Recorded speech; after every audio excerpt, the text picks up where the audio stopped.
It is crazy to think that we are already in week 4, but here we are. You've been killing it for the better part of a month here, so let's just keep that train on and rolling. I still have 3 supersets down, as you saw on the program, which means the time is going to be relatively the same. After this week, we'll check in. We'll see how you're doing. If you want to increase the time to like more of a 45-minute workout, awesome. I'll add in another superset. If you're feeling good about how things are going right now and you don't want to mess with success, that's perfectly fine too. But we'll talk about that later. First things first, let's get down to the ground to start things off. We're going to do some deadlifts today. We're going to do some swings today, which means that we need to prep those hammies. We need to prep those glutes. So we're going to be doing some single leg bridges. So on the ground, here we go.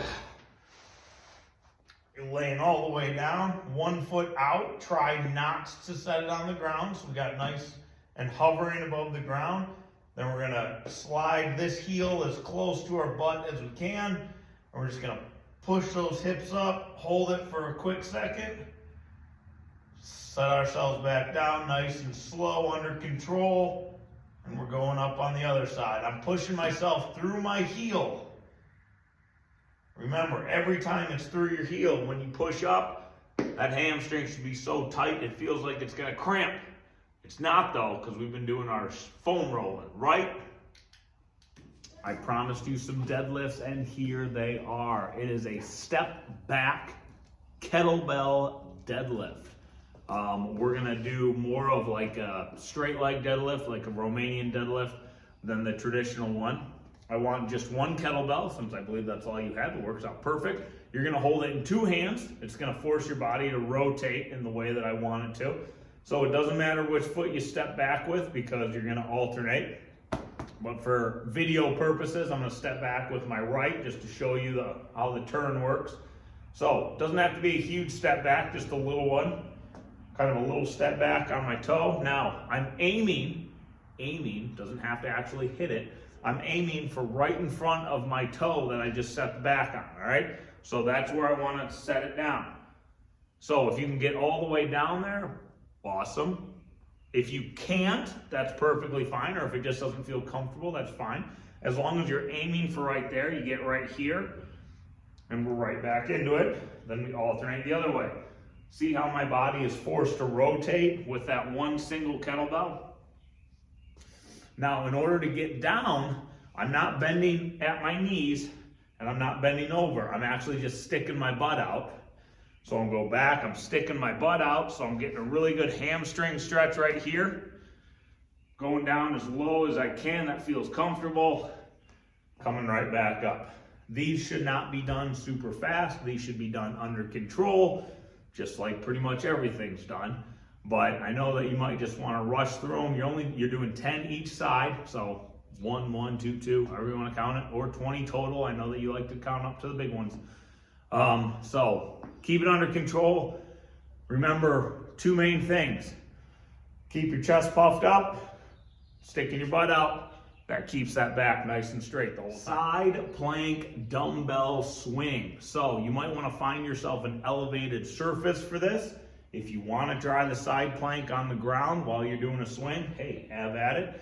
I like an elevated surface because it allows me a little extra room to get that swing under my body. So I got my plyo box here. Obviously, you find whatever surface you have. I get a full-on side plank if I need to. A little more stability. I take this top leg and I wrap it around, so I'm back here. I'm standing flat-footed. Still feeling a lot of pressure in the side here, which is great. That's what I want. And I'm just going to swing my dumbbell under my body and then all the way up top. Again, if you want to do it the more difficult way where you're balancing, that's fine too. But as that dumbbell starts to swing, you're gonna lose more and more stability. So kind of play around with it, find what works for you. Either way is a fantastic exercise, and you're gonna see a lot of benefit out of it. Touched on these back when we were trying to find an alternative for your push-up. This time I want you just to use one arm. So it's a single arm banded. chest press, but I want you to use a rotation into that chest press. So it's almost like you're throwing a punch. So we're gonna start a little bit ahead of the band. I'm actually using my left hand. I'm facing left right here. And as I rotate, I'm gonna press forward at the same time. So I'm getting a little bit of pressure in this side of my core, while at the same time feeling a lot of pressure in the arm, the shoulder, and the chest, all in the side that I'm pressing with. So really make sure you get that rotation in there. Obviously, if you need to make it harder, scooch out a little more. If you need to make it a little bit easier, back yourself in a little bit. Step back kettlebell swings. Sounds more challenging than regular kettlebell swings. It's not. It's the exact same movement as a regular kettlebell swing. You're just throwing in one little movement pattern just to kind of stretches the hamstring out in a little bit different way, focuses, gives you a little bit of rotation, but it also gets that heart rate spiked up just a tiny bit more than a standing still kettlebell swing. So grab your kettlebell. We're gonna start exactly the same as, actually, you know what? Start yourself a little bit staggered stance. That'll probably help get you in the swing of things. So we're gonna stay on one leg. We're not gonna alternate, not yet anyway. So let's say right leg is gonna be the one that we're stepping back with. So I'm starting this off with my right leg behind my left, just a little bit. This will probably show you a little bit better angle for it. And then as the kettlebell goes forward, I'm gonna step with it. And as the kettlebell comes back, I'm gonna step back with it. Whoop, fell off balance there. So back, forward. See, my hips are still doing the exact same thing as normal. Remember, kettlebell only needs to get up to our belly button level on a proper swing. So we're not trying to get a huge range of motion here.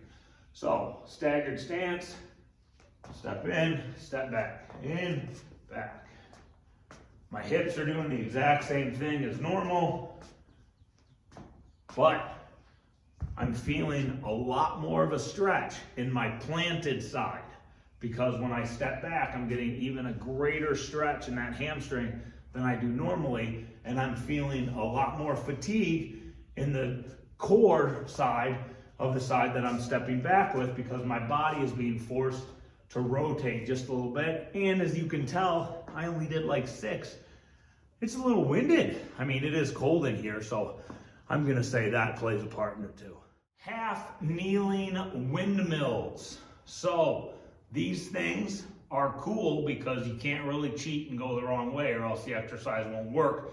But at the same time, don't try and overextend yourself. They are very, very difficult. So we're gonna hold the weight up. It's gonna be a lightweight. We're not going heavy, at least not yet. We'll do that later on. If you wanna try this out with no weight to begin with, have at it. It's a tough movement, so you might wanna do that. But we're gonna have a weight up, or just our arm up. And now what I'm trying to do is, with my side that's down, with my hand that's down, I'm gonna try and touch the ground while keeping this hand pointed straight at the ceiling. So pick a spot on the ceiling, point your finger at it, and then I'm gonna take this hand, I'm gonna try and bend down. See how my hips are kind of going that way while my arm's going this way? It's a big bend right here. Huge core exercise. It's one of my absolute favorite core exercises. Also great for shoulders. So I'm going right back down. Now, if you can, obviously start off just touching the ground with your fingertips. And as we get a little more used to it, as we get a little more into the range of motion, the goal is to try and get your whole flat hand against the ground. Once again though, that's not where we're gonna start. We're gonna start it off nice and easy, nice and light. Well, that's not true. Not easy, simple, by just getting those fingertips on the ground. So here's my dumbbell. I got my dumbbell. I'm holding it in a way where I can still point my finger up at the sky so I can see, and I'm always paying attention to that spot on the ceiling. The floor's not going anywhere. So I'm looking at the ceiling, making sure the weight is always pointed right there. I'm just giving myself a little bit of a windmill action. Not a huge range of motion, but a huge benefit.